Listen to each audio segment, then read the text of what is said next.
I've always hated the way silence settles in the Madrigal's corridor walls when we kill the artificial gravity. It doesn't make things quieter. Sound still carries, still bounces off bulkheads and cable nests. But it changes the way it breathes, like something is holding its breath with us. It was Arlen who caught the signal. That wasn't unusual. Arlen lives for signals. We used to joke he'd sniff out a ghost transmission buried under 10,000 years of background radiation and still try to haggle over its scrap value. But this one was different. It came clean and ancient, encoded in an old Terran distress handshake, repeating at a precisely decaying interval. Not broadcast, targeted. The rest of us were floating in the common lock bay when he patched it through. His voice came down the spine-line intercom, too loud at first, clipping into static. "Got something! You're going to want to hear this!" I pushed off a cargo bracket and drifted toward the signal relay alcove. Dross, our quartermaster, looked up from a bin of busted servos and gave a long, slow blink. "Tell me it's not another dead boy. I swear I'm still pulling fragments of the last one out of the scrubber valves." Arlen didn't answer. That meant it was real. By the time I reached the relay alcove, Malky had already floated in behind me. Lean, scowling, always taut, like a wire left under tension too long. He wore his exo-support frame even off-duty, a habit that started after he tore the tendons in his spine 4 jobs ago. Said it made him feel aligned. I figured it made him feel useful. "What have you got?" I asked. Arlen leaned back in the low chair, one leg hooked under the console strut. His console screen glowed blue against his skin, a thin sheen of sweat blooming on his forehead from excitement or cabin heat. It was hard to tell. He tapped the waveform. Pure band emission, Earth protocol, old Earth, no cross-modulation, no alien lacing, just human. And get this, carrier timestamp places it at 276 years, give or take drift error. I frowned. That puts it before the break. Yup. I didn't like that. The break had torn the old systems apart, back when the central networks collapsed under their own weight and the hyperlane agreements shattered. One day the galaxy had trade routes, oversight, interstellar law. The next, it had silence. Whole sectors went dark. AI nav systems turned on themselves. Core routes were gutted by privateer dynasties. Earth lost contact with half its colonies and no one bothered to reconnect. Anything predating the break was either long gone, buried, or someone else's property now. Archaeotech, war relics, corporate ghost runs. Worse, if this thing was just now pinging out distress, it meant the ship wasn't destroyed. It meant something survived, something with power or systems or rot. Malky crossed his arms. Location? Arlen touched the board. The display expanded, a dead wedge of uncharted space beyond the old Adraxis shipping routes. No stars, no beacons, just a point blinking in the dark. "We're 4 hours out at current thrust, 3 if we push engines past 70%. "That's blind zone," Malky said. "Nothing mapped out there. No drift forecasts, no comm backhaul. If something goes wrong, we're on our own." "We're always on our own," Dross muttered from the corridor. I caught his eye and tilted my head. "You're voting no?" He shrugged, floating like a loose crate in the lock frame. "I'm voting careful. You want to run a high-value op out in ghost space, fine. But we mark the fallback vectors first. And I want emergency thrusters in the skiff rerouted to local override. If the Madrigal gets cooked, I'm not floating back with just my charm." That was as close to a yes as he gave. I looked to Arlen. He was already staring at the beacon readout like it owed him something. "What do you think's out there?" I asked. He gave a thin smile. "Whatever it is, it's still talking." 3 hours and 12 minutes later, we breached the edge of the drift field. It began with static. I felt it first in my jaw, an ache in the molars, the kind you get before a thunderstorm rolls in, back when Earth still had weather. The Madrigal's inertial dampeners stuttered once, then held. The field wasn't a place. It was an arrangement. Dozens, no, hundreds of ships, all caught in slow, uneven orbit around an axis we couldn't find. No planet, No black hole, no magnetic anchor. Just empty space and a spiraling structure of derelict vessels, drifting like wreckage caught in the wake of something vast and long gone. Some bore markings we recognized. Earth Council frigates, expedition haulers, even an old bio-mission ark that hadn't been seen since the Monarch collapse. Others were alien, some organic, ridged like coral, others obsidian flat with hulls grown from fusion-stamped crystal. A few were completely smooth, without entry ports, windows, or any visible propulsion. They glided through space like muscle memory. I tried to speak, but my throat closed around the words. My hands moved to the console without thinking, scanning for heat, life, movement. All came back the same. 0. The only thing alive out there was the beacon. Malky hovered near the viewport, arms locked behind his back. "This is a graveyard," he muttered. "No," Arlen whispered. "This is a museum." He was half right. The ships didn't drift randomly. They followed a rhythm, a slow, methodical orbit that suggested something was curating their movement. We ran predictive vectors. The pattern held. Each ship adjusted its tumble just slightly, enough to stay in line. They weren't crashing into each other. They weren't drifting free. Someone, or something, had placed them. We docked with the nearest derelict, an old USC science cruiser tagged Vulture class, designation AX-131. No external damage, no distress scoring, just a dead ship floating in perfect condition. I led the boarding team.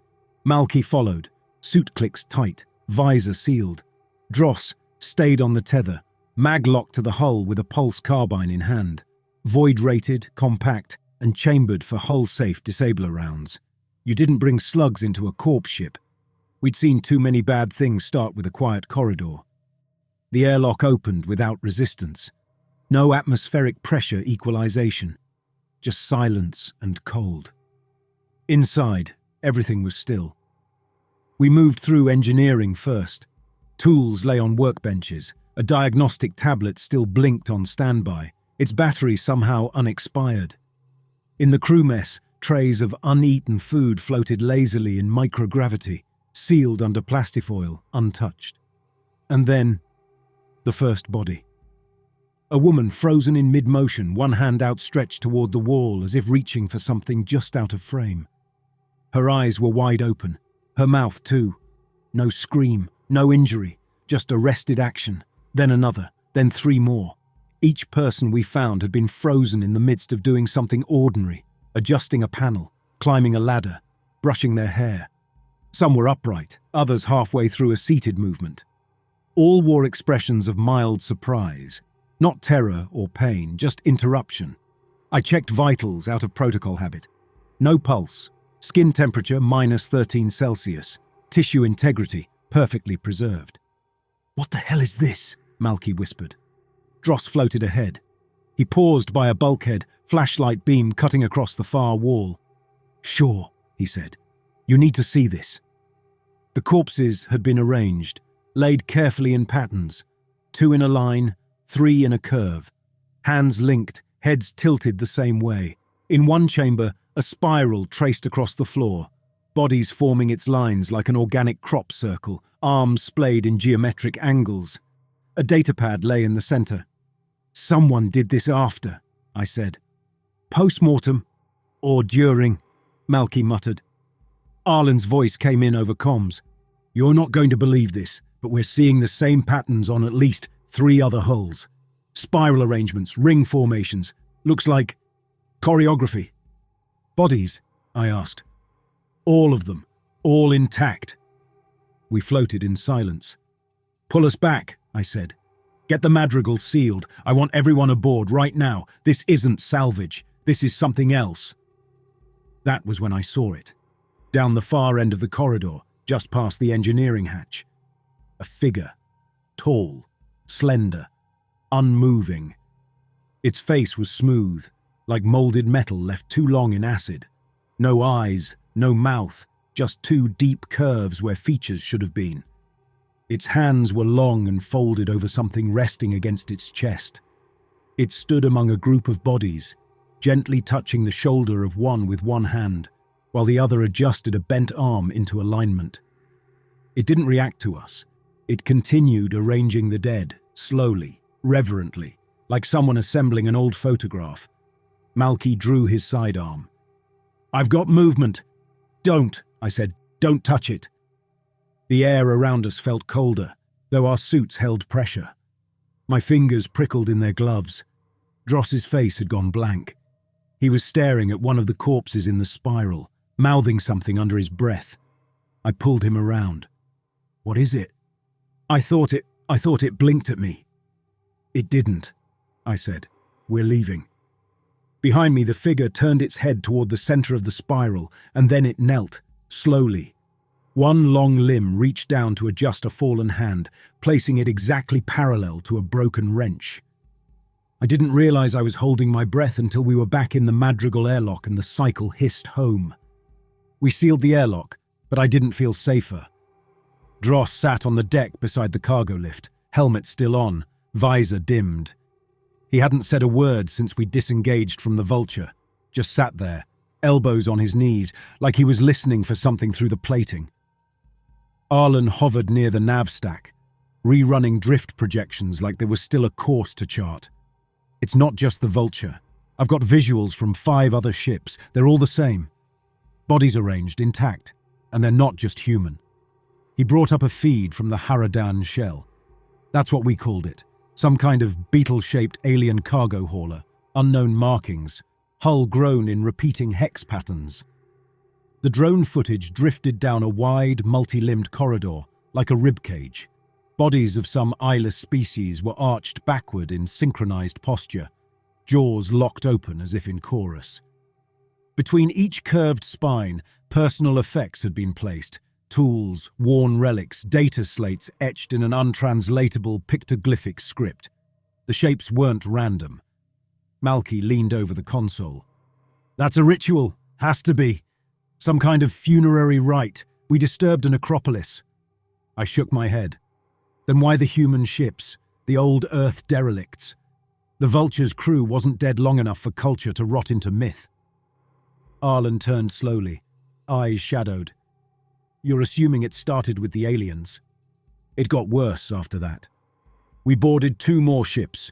One was a salvager from the pre-break era, Orphean Trust, a mining hauler that had vanished mid-transit a century ago, presumed lost to a warp rupture.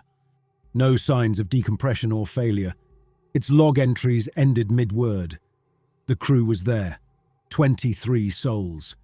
Half in the mess hall, the others in cargo hold 2. Most were seated. 1 or 2 stood in corners. Their positioning made no functional sense until you viewed it from above. Arlen caught it first on the drone feed. The whole room was a glyph, a spiral, but with segments broken off at repeating angles, like a recursive wedge folding into itself. And in the center, placed on a utility crate like an altar, was the ship's black box. Wires braided around it in a loose crown of insulation strips and diagnostic cable, as if someone had dressed it for mourning. We should have left. I thought that more than once, but we kept justifying it. We told ourselves it was about the bounty, or the archive data, or trying to figure out what killed them all. We said we were professionals, but I think deep down none of us wanted to leave without understanding what we'd stepped into, like walking out of a room halfway through a prayer. Then we saw them again. It was Malky who got closest first. We'd boarded an alien research platform, design unknown, powered down, hull wrapped in layered sensor foil like crumpled aluminum. No sign of propulsion or navgrid. The crew were tall, thin bipeds, skin like cracked enamel, and all lined up against the far wall of what looked like a reactor chamber. Their backs were to us. Each body had been turned to face the same blank panel. Hands raised, touching it in perfect symmetry. Malky drifted ahead, slowly, mag boots off. His breath was steady in comms, clipped, focused. He scanned the wall, then one of the corpses, and then the shepherd moved. I saw it only because the camera panned wide, the tall shape that stepped from the far alcove, gliding forward like it had no weight. Limbs long enough to scrape floor panels without bending. Shoulders sloped like mourning statuary. Its face was the same mask. 2 curves, no eyes, no mouth, only that deep, recessed suggestion of grief. It ignored us completely. It reached out and repositioned one of the alien corpses, just slightly. The angle of the elbow, the tilt of the wrist, like a curator correcting a careless display. Malky froze. "It's not reacting." "No sudden moves," I said. "Back up." He didn't. The shepherd finished its adjustment, then turned and moved to another figure, shifting its stance, pressing a limb into alignment with the others. Dross, watching from the tether, whispered something that didn't come through clean. "Copy that, Dross?" Silence. "Get him back," I said. "Now." Arlen switched cams. Dross was drifting along the side of the platform. His tether had gone slack. The camera caught his face through the visor, his expression blank, eyes unfocused. He was mouthing something slow and rhythmic. We reeled him in. When the lock sealed, he fought us. "Stop, stop, don't break it," he said over and over, like he was waking from a dream where he'd already failed. His right hand was clenched, fingers curled tight into his palm. When we pried it open, we found a strip of cloth there. Uniform fabric from the Vulture, torn and twisted like a ribbon. "I just wanted to fix it," he muttered. "I knew where the piece went. It was missing. I saw it." It took sedatives to get him stable. We scanned him for foreign agents, neural parasites, mimetic imprinting. Nothing turned up. Physically, he was fine. No infection, no foreign molecules, no trace of environmental contamination. But he couldn't feel his fingers. It started with numbness in his right hand, then the wrist. He couldn't describe it except to say it felt like his arm wasn't part of him anymore. Like it had fallen out of sync, still there, still attached, but lagging behind his thoughts. I ran my fingers along his forearm under Medscope. His veins looked darker, slower, like the blood was moving under protest, hesitant to push forward, as if circulation had become suggestion, not command. Malky said we needed to quarantine, lock him down, jettison the tether section. He wasn't wrong, but I couldn't bring myself to do it yet. There was a line between damage and transformation. I just didn't know which side he was on. I stayed in the medbay and watched his hand under the scanner. The nerves didn't respond to microstim. The tissue wasn't necrotic, just quiet. I must have drifted off because when I came to, Dross was sitting up. "I saw it," he said. "The shepherd. Watching me." "Where?" "Here," he whispered. "Inside." His eyes were dry, not even the corner salt crawl of sleep. He looked like someone who hadn't blinked in hours. We sedated him again. The next day the shepherds were on 4 ships, all recorded, all active, and none responded to provocation. Arlen tried pinging one with a signal burst, no effect. Malky floated close enough to deploy a scanner drone near its head. The shepherd turned slowly and walked away, trailing cold that made the hull frost 2 rooms down. That's when we learned what not to do.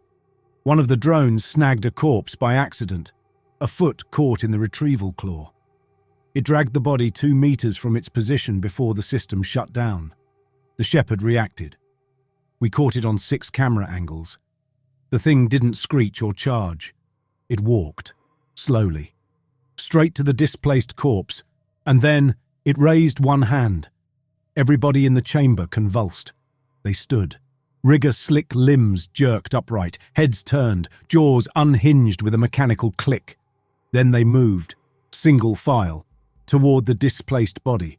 One took its hand, another lifted the leg. They carried it, gently, back into place, and then they dropped, like puppets with the strings cut. We didn't breathe for a full minute.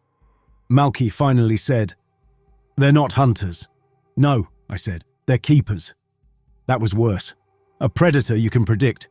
You can learn its territory, read its motives, fear, hunger, protection. But custodians? They're not here for you. You're just the static in their pattern.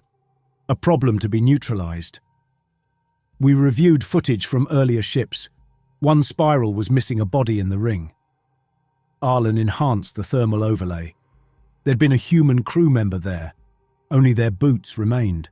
No sign of trauma, no residue, just absence. But the ring was full again. Malky tapped the feed. "How many are missing from our crew count?" I went to check. For a moment, just a moment, on the Madrigal's lower deck, near the vent passage that always clicked from pressure shift, I found one of our crew logs open on the floor. The screen still active, the name on it blurred, almost unreadable. But the timestamp? It was dated 5 hours into the future. The numbness started in my thumb. I noticed it after a suit diagnostic, nothing serious, just a routine check on the mag seal gloves. I flexed my hand twice. The left moved fine, the right dragged behind by a fraction of a second. I told myself it was fatigue. We hadn't slept, and time stopped making sense when your whole reality turned into metal corridors, frozen corpses, and entities that moved like grief given posture. But deep down I knew what it was. Dross was still sedated. We moved him to the auxiliary med cradle on the lower deck, where the shielding was denser. Not that we understood what we were shielding from. He'd started speaking in his sleep, short phrases, staccato in a dialect none of us recognized. Arlen tried running the phonetics through the old linguistic suite. The AI flagged 2 terms as similar to pre-fall gay enchant markers. Neither meant anything definitive, just vague approximations. To hold in place and to restore the wheel. I didn't like either. We had a meeting in the forward observation deck. No windows, just hull sensors rendered as depth map overlays on the inner walls. The graveyard spun slowly around us, ships moving like choreography in 0G. Malky stood with arms crossed, eyes on the wall. "I want to try an explosive charge, low yield, hull safe."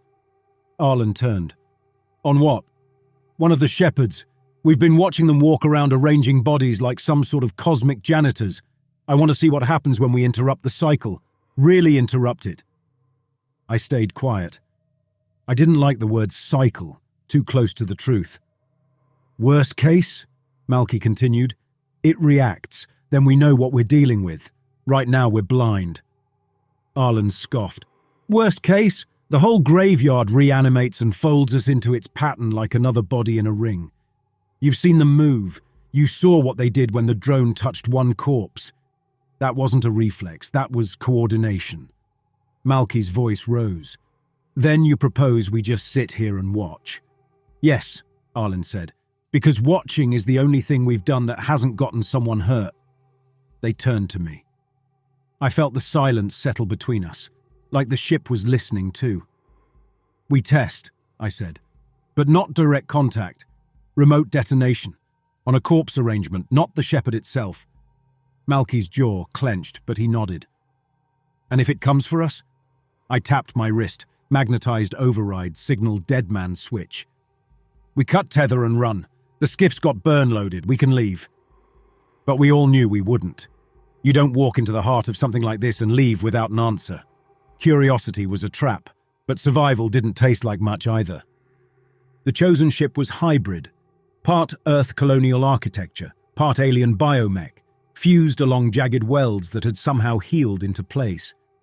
Inside, every wall bore marks of reconfiguration. Corridors curved, doors nested like eyelids, floor seams wept rust in symmetrical arcs. At the ship's center was a chamber shaped like a well, descending 3 decks deep in a spiral of narrow ramps. In the center stood the arrangement. Dozens of human and alien corpses in identical postures, knees bent, heads tilted upward, hands resting on the chest. A cathedral of flesh and stillness. Around them were objects, tokens, scrap metal folded into triangles, broken visors, a child's stuffed animal with its eyes burned out. I had no idea what any of it meant. We planted the charge at the edge, under the foot of a preserved maintenance tech from an old Vesperan cruiser. Arlen ran the trigger. Malky monitored the proximity field. I watched the corridor. The explosion was brief, contained. The foot vaporized and half the tokens scattered across the chamber floor.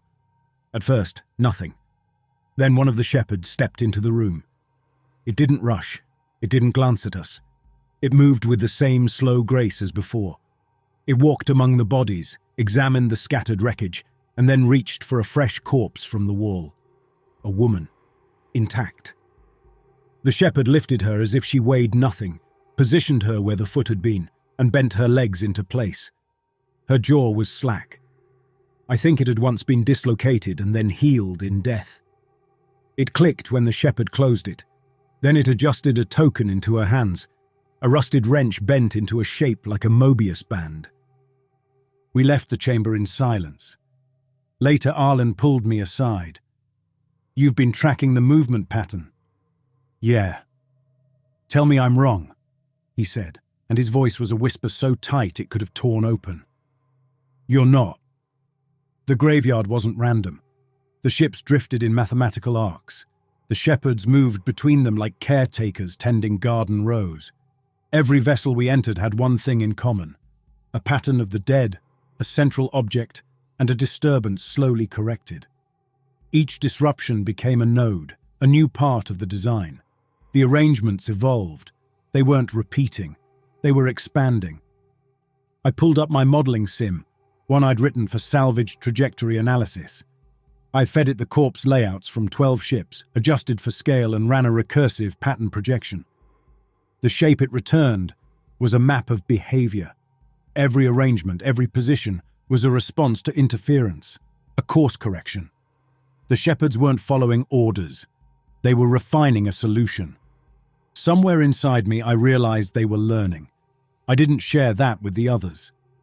Later, Harvan, one of our reserve crew, armed himself without authorization and entered the Mardex vault, a freighter we'd flagged but hadn't entered.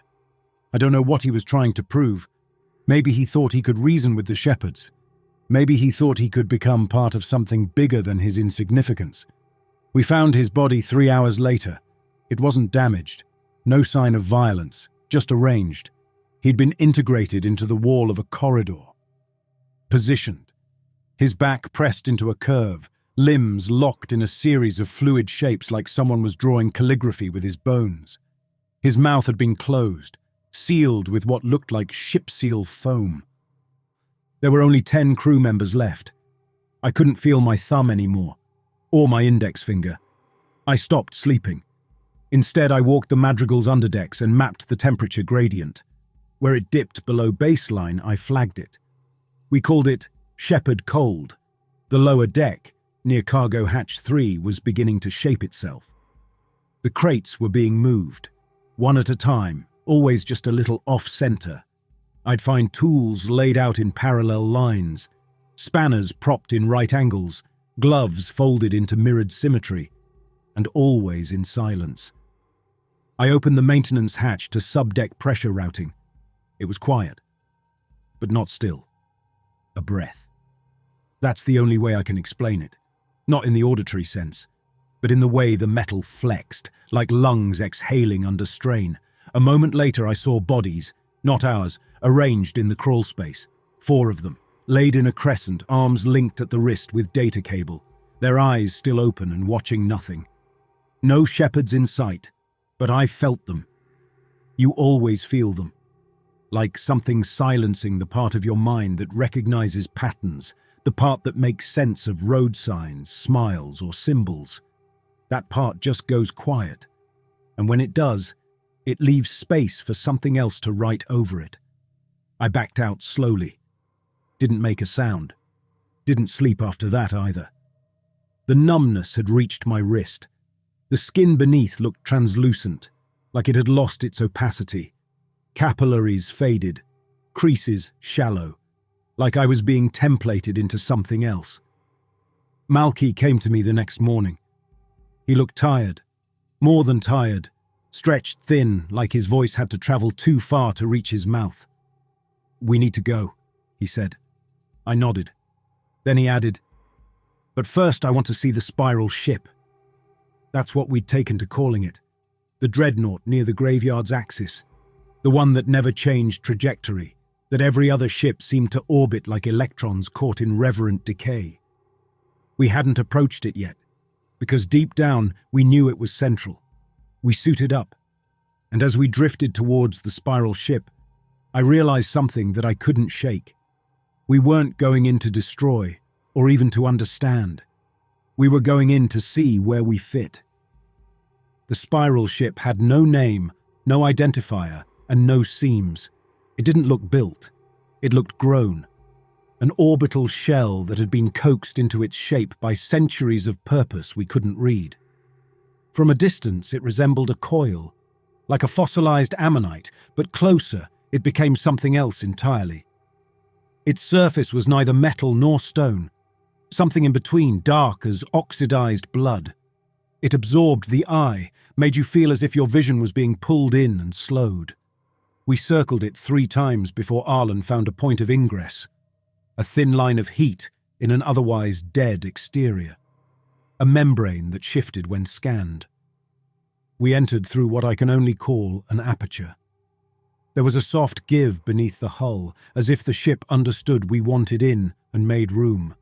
There were no lights, our suit lamps barely held against the dark. The walls drank illumination. Everything around us bent inward, architecture that felt less like rooms and more like intentions. The corridors narrowed the deeper we went, guiding us like a digestive tract. Inside, I lost track of direction, not just in the spatial sense. Something about the place folded sequence into itself. I would look at Malky's back ahead of me, blink, and see him beside me. My own footsteps landed out of sync, staggered like they were being replayed by 2 versions of myself, one now, one just behind. Then came the chamber, massive and domed, where the floor coiled inward in precise increments. The pattern wasn't just drawn, it was walked. Hundreds of bodies positioned along the spiral's path, each one frozen mid-step, left foot forward, heads bowed. They wore different suits, some human, some alien, some in robes, others in exoskins, but all followed the same rhythm, like they had been arranged in a march that never ended. In the center, a plinth. No one spoke. Even the suit comms were quiet, as if sound would rupture the balance. I drifted closer. The numbness in my arm had spread to the elbow now. Every movement felt detached, like I was controlling a machine limb someone else had worn down. The plinth was made of bodies, stacked carefully, fused by compression, like something had pressed them into a perfect pedestal, bone to bone, shoulder to knee, hand to chest. Their faces were peaceful, almost serene. One at the top had eyes open, fixed on a shape that hovered inches above them. It wasn't metal. It wasn't anything. Just a form suspended in place, slowly rotating, its surface made of reflections that weren't yours. I stared into it, saw the madrigal, saw myself, saw the moment I would walk into the spiral, take a position, and let the cold reach my chest. I turned away. Malky stood beside me now. His face behind the visor was unreadable. Then he moved slowly toward the spiral. He didn't rush, just walked to one of the walkers already in position. He took the body's hand and gently moved it aside. For a breathless second, the chamber reacted. The air felt denser, the spiral seemed to tighten, but the shepherds didn't appear. Instead, the plinth shivered, just once, and then went still. "I need to know if it notices," he said. And then he stepped into place. He didn't freeze instantly. He didn't drop like the others. He just stopped moving. I scanned his vitals, still present, still alive, but not reacting. "Malky?" I said. No reply. He was upright, head bowed, arms stretched as if mid-step. I moved to drag him out, but the moment I touched him, a line of cold shot through my palm up into the shoulder, pure white, immediate, a burn without heat. I yanked back. My breath fogged the inside of my visor, and I tasted iron. I stumbled from the spiral and didn't look back. When I reached the corridor again, the spiral chamber was no longer behind me. The aperture had closed. I hadn't heard it, but the path was gone. I was alone. The lights in my helmet began to fail, gradually. I checked the systems. Diagnostics were clean, every number read normal. But the beam was dimming. I passed rooms I hadn't seen before. One was filled with data cores, each embedded in the chests of corpses who sat cross-legged, facing each other in mirrored rows. Another held a pool of mercury-like liquid with nothing above it. But when I looked into it, I saw stars I didn't recognize, constellations that bent. Then a voice. Not audible, but internal. I don't know how else to put it. A pressure in the skull. Alignment requires absence. I ran. The ship made no effort to stop me. The corridors changed around me, widening, rising, shaping, but nothing blocked my path, nothing chased. The shepherds were nowhere, and that was somehow worse. When I returned to the Madrigal, I was alone. The skiff was gone. The bridge was empty. A log left by Arlen waited on the main console. "I think the patterns are recursive," he said, eyes wild, sweat plastered across his brow. I mean, not just repeating, but self-correcting, self-inserting. It's like they were missing something, and we filled it. Behind him, on the bridge wall, I saw the beginning of an arrangement. Chairs turned sideways, helmets placed in arcs, tools suspended in resin shaped like crescent moons. "We're not in danger," Arlen whispered. "We're part of it." The video ended with a long, still frame of him looking directly at the camera, and in the corner, barely visible, stood a shepherd, watching without movement, like it had always been there. I sat on the deck for hours. The numbness had reached my collarbone. My right hand was translucent now. When I flexed the fingers, they obeyed, but I could feel them less with each minute.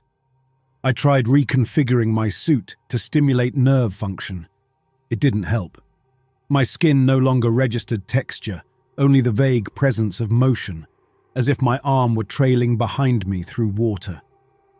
I walked the corridors of the Madrigal and found them changed. Not overtly, no doors out of place, no bulkheads breached, but subtly, insidiously, like someone had been tidying up with ritual instead of reason. Storage crates in the forward hold had been shifted into a long, narrow aisle.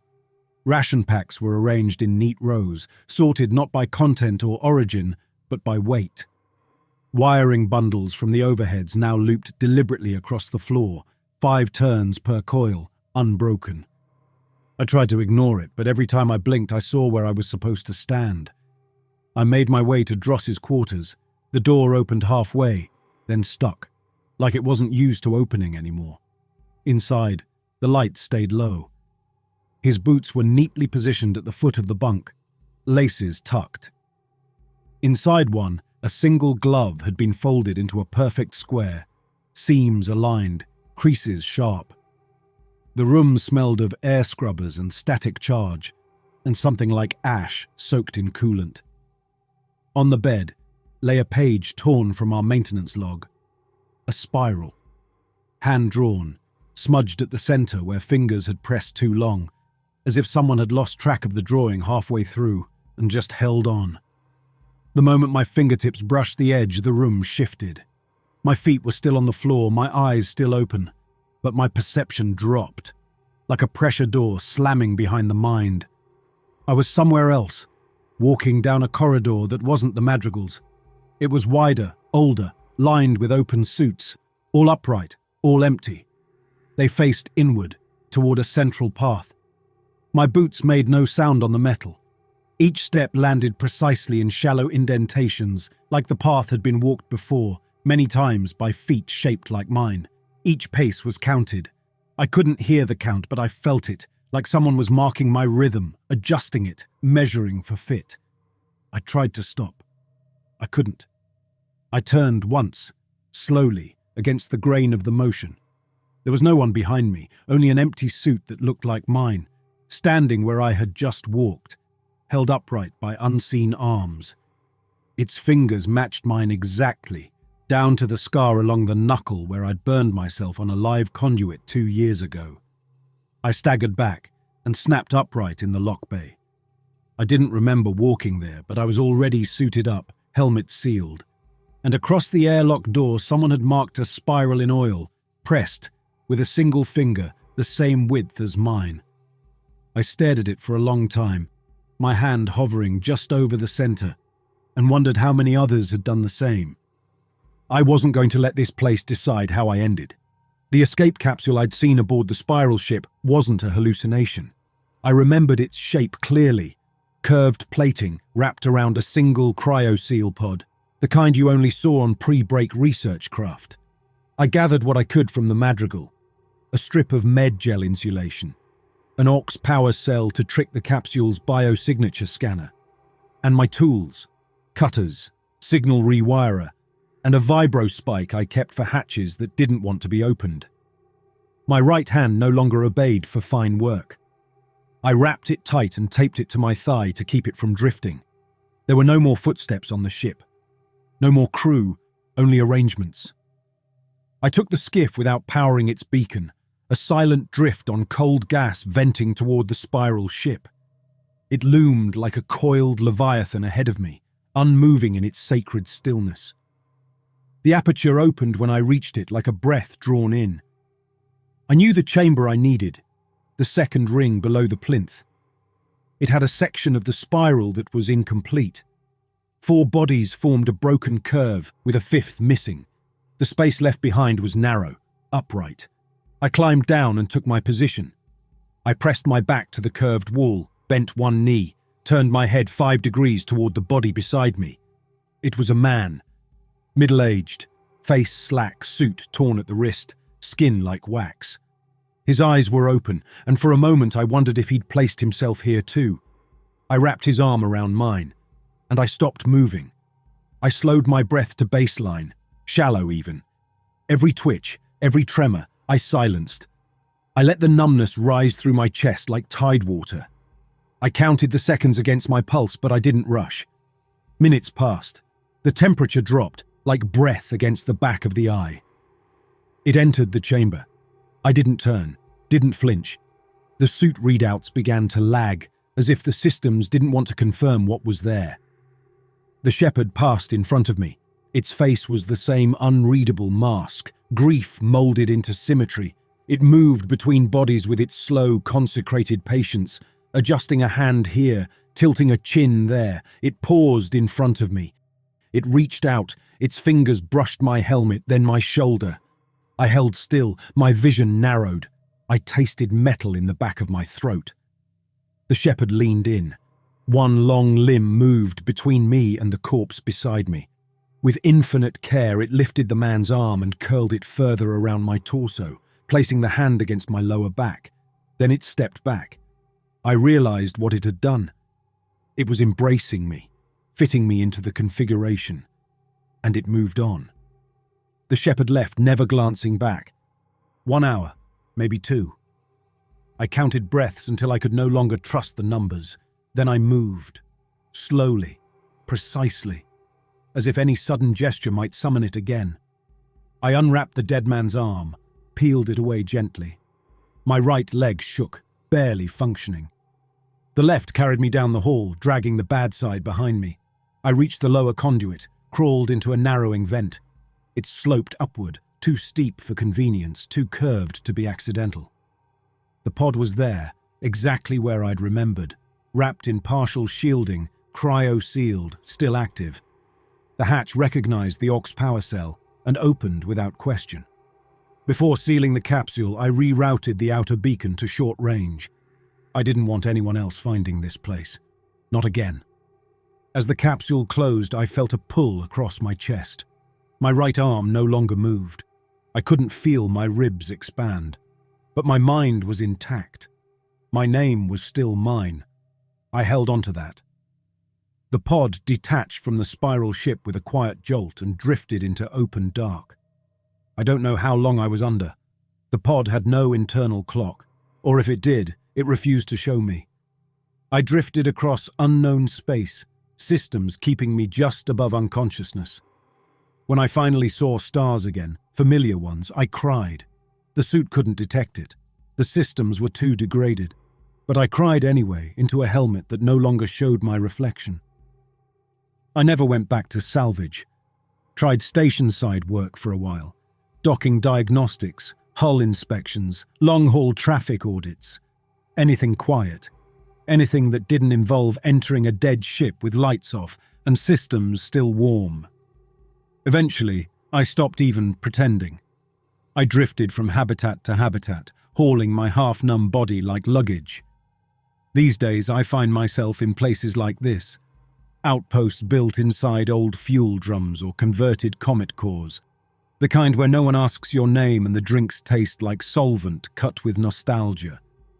Somewhere between the rings of Tenebris and the Sargasso moons, I settled into a stool at a rim bar called the Black Berth. The place looked like it had been scavenged from 3 different decades and welded together out of bad decisions. I was halfway through something viscous and black when I heard the word graveyard. That's all it took. I turned my head, slow. The table behind me held 3 free traders, none older than 30, bags under their eyes, skin burned patchy from suit welds, teeth that clicked when they laughed. The kind of crew that hadn't lost enough yet to know what they should be afraid of. "Swear to void," one of them said. "Z-sector, beyond the Adraxis drift line. Place was full of dead ships, just orbiting nothing, like someone arranged them." My fingers clenched the glass tighter. "You sure it wasn't some junk spiral?" another asked. "No, man, I'm telling you. These were intact, not just human either. Alien builds, way off registry. One looked like a half-melted cathedral. One of our drones clipped a hull and, get this, the whole ship tilted to avoid collision. Dead my ass." I stood without meaning to. They noticed me. The speaker, a lanky one with copper-threaded implants, gave me a smirk.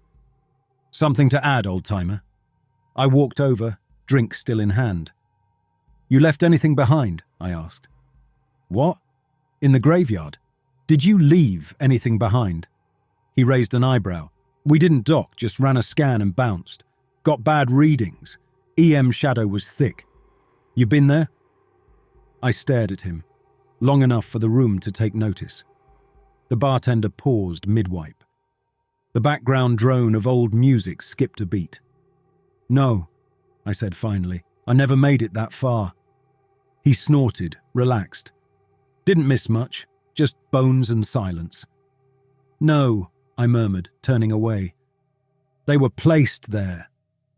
I left the bar without finishing my drink. The air outside was dry and industrial, ozone-heavy from nearby conduit work. I lit a stim wick, but it tasted flat. My left hand, the good one, still worked fine. The right stayed inside my coat, unmoving. Back in my habsel, I stared at the wall. I'd memorized every shape, every angle. But they'd stopped visiting my dreams, stopped whispering. Whatever they had wanted from me, it was done. Still, I wondered, how many more would stumble in thinking it was salvage? How many would stop moving just once in the wrong place? And how many would learn the truth? The corpse shepherds were never guardians. They were archivists, and the spiral was not a grave. It was a record, and I was one of the few entries that walked back out, half-written, spine cracked, but filed away all the same.